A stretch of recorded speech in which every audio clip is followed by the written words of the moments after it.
I'll probably never use the original Nintendo Switch Joy-Cons again. Urban Tech reviews, and stay tuned to find out why I threw these in the trash.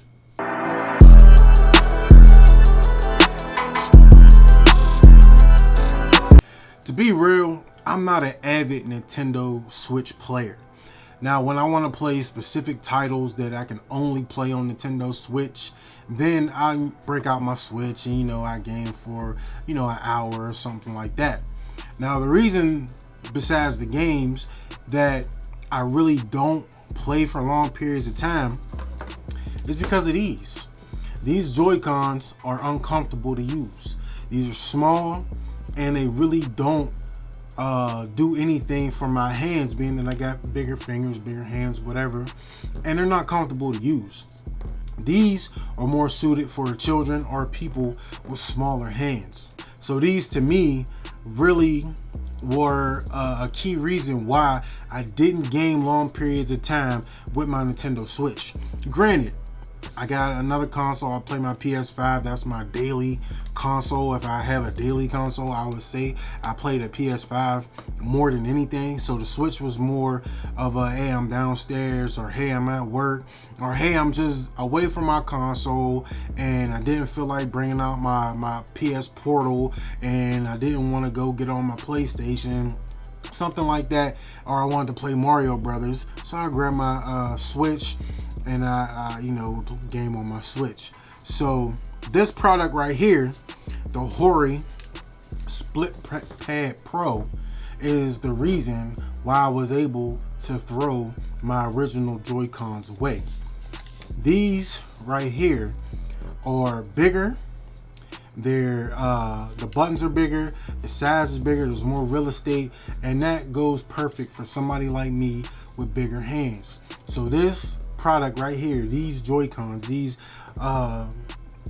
aftermarket but still sold and made by Nintendo Switch. They sponsored up, they clicked up with Switch, with Nintendo, and these are the actual only licensed Nintendo product that has these type of Joy-Cons. And HORI, the HORI Split Pad Pro is that company. So I bought these to check them out and to see if they were really worth the ticket or not. The ticket on the HORI Split Pad Pro is $42.50. Oh Lord! And I got the plain Jane model. There are a couple different variations if you want to get I think like Pokemon or something like that. There's other ones that have designs on them and stuff like that that might cost a couple more dollars. I just decided to keep it plain Jane because I didn't really need anything fancy, and I really just wanted to see how these work and if they're really worth the money. The HORI Split Pad Pro comes with both controllers and an instruction manual. Some of the features of the HORI Split Pad Pro is turbo hold function and assignable rear buttons. Use the turbo functions to set buttons to rapid input at 5, 12, or 20 button presses per second. Also use the turbo hold to set the button to continually activate turbo without having to hold the button down. You can dock the Nintendo Switch system with the HORI Split Pad Pro attached, so no need to take the controller Joy-Cons off when you put it into the console. You can assign the functions to the left or right buttons to optimize gameplay. Full-size controller experience in handheld mode. And you have larger grips, buttons, triggers, analog sticks, and directional pad. While big in size, I don't feel like the HORI Split Pad Pro was too big for my hands or that they sat awkwardly in my hands. The controller grips are definitely wider and rounder, giving a more full feeling in your hands while gaming. The look of the HORI Split Pad Pro is just of a handheld gaming device. Kinda gives you the PlayStation Portal vibes, but not as ergonomic and with bigger controller sticks to grip. The buttons are bigger in size, which means they're easier to reach and easier to push.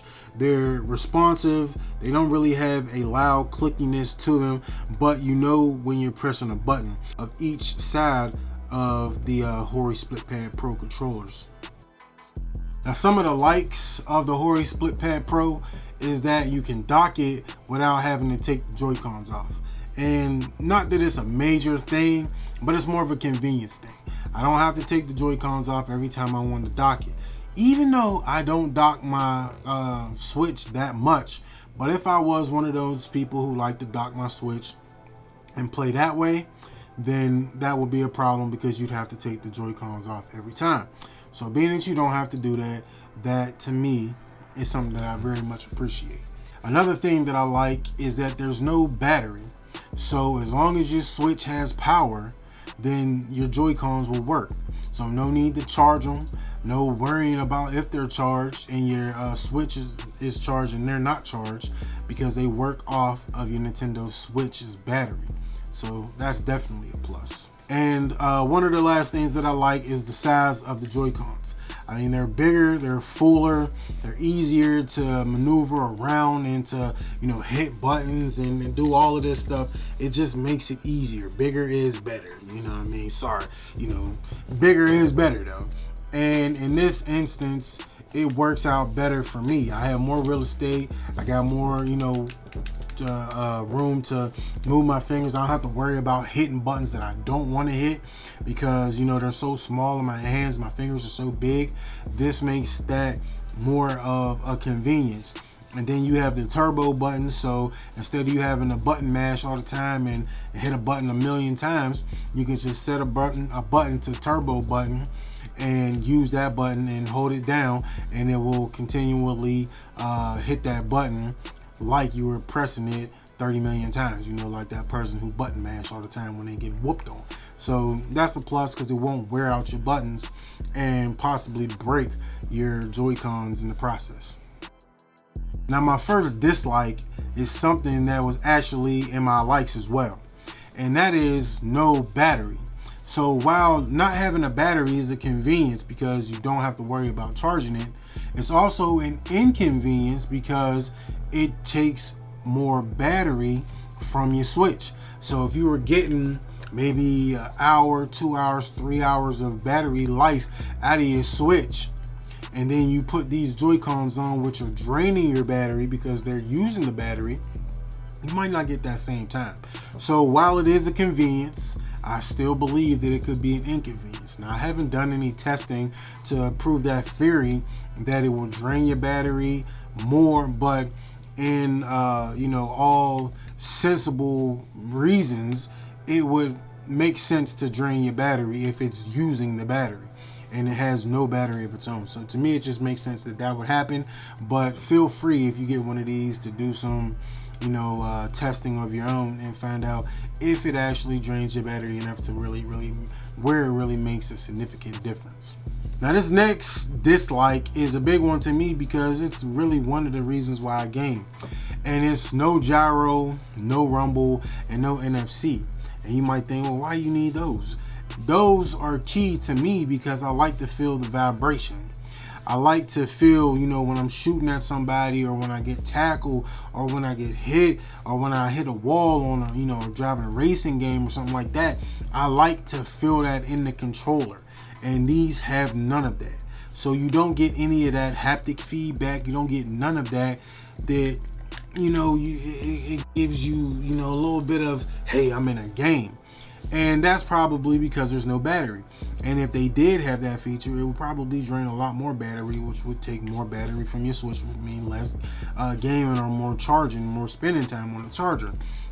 So I understand, but I still would like to see that feature. That to me is a big feature. It's a big feature that I like. That's the reason why I don't play with some aftermarket PS5 controllers. Even though they're pro controllers, I don't play with them because they don't have those features. They don't have gyro, they don't have rumble, or none of that stuff, or haptics and stuff. So that to me is a big thing, and I wish it had it. Is it a deal breaker for me? No, but it's just something that I really wish it had.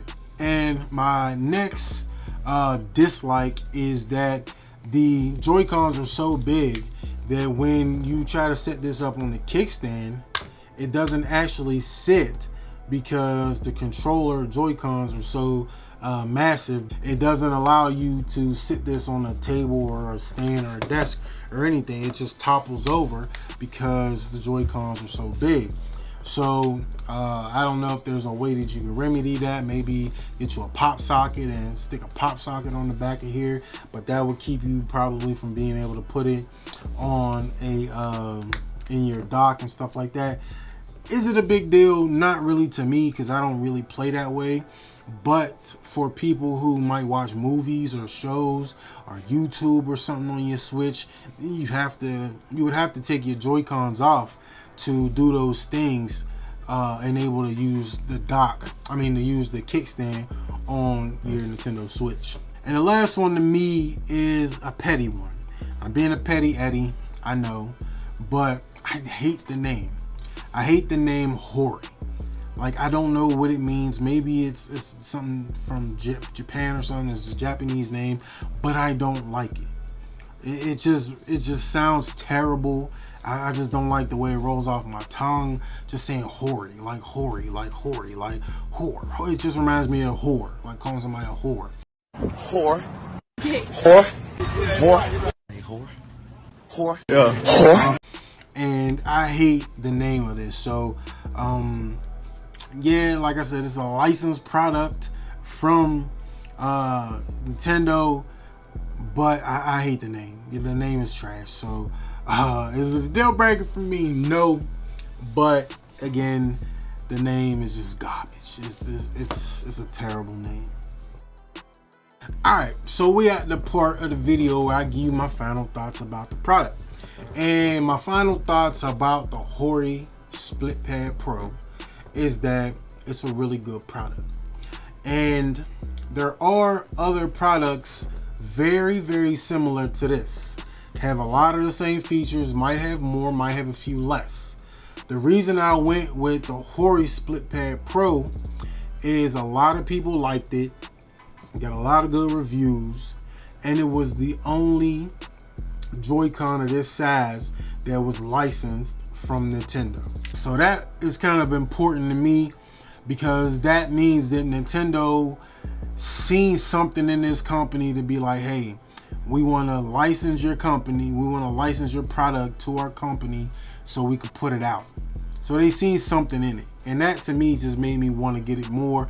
Not saying that it's better than the other ones that I didn't get, and not saying that it's not better, but the fact that the company that you made this for reached out or decided to partner with you for this product means that they seen something in it. So that's a plus to me. Really, the pluses to me outweigh the negatives. The negatives aren't major things. They're not really things that they're not really deal breakers to me. And the positives they far outweigh the negatives. The size of this thing makes gaming on it much more bearable. I just enjoy gaming on here even more. The buttons are I mean, look at the difference in the buttons. Look at the difference in that button compared to those buttons. Like, there's no comparison. There's no comparison. Like, my fingers, I'm hitting damn near all 4 buttons when I'm trying to, press one of these. I'm trying to hit the X right there, and I'm pressing the B button as well. So with this, you just don't have that problem. You don't have that issue. The not the trackpad, but the sticks are a lot better. The directional pad is bigger, and it just makes more sense to me. So if you're somebody who does heavy gaming on the Nintendo Switch and you got bigger fingers and you can't really game the way you want to game, or game as long as you want to game on your Nintendo Switch because of the size of your the original Joy-Cons, then you definitely want to try the HORI Split Pad Pro, because I think that these will give you more comfortability to be able to play longer and to play more comfortably. And for me, that's a big major deal to be able to play more comfortable than I was. And it definitely allowed me to play longer because I wasn't playing. I might get a game of 2K in with these, and by the end of that game, I was done. I was tired of playing it, and my hand was just cramped up. With the HORI Split Pad Pro, I might get a couple of games in the 2K, and you know, have no problems and be able to play more if I wanted to. So I definitely would give the HORI Split Pad Pro the Urban Tech Review seal of approval. Try it out if you're in the market for one. If you got something from this video and you just like the video or something like that, then let me know by clicking the thumbs up. If you're not subscribed to the channel, you can do that by clicking on my logo on the bottom right hand corner of your screen. Now follow me on all social media sites. All that information is in the description. To the next time, Tech family, stay blessed.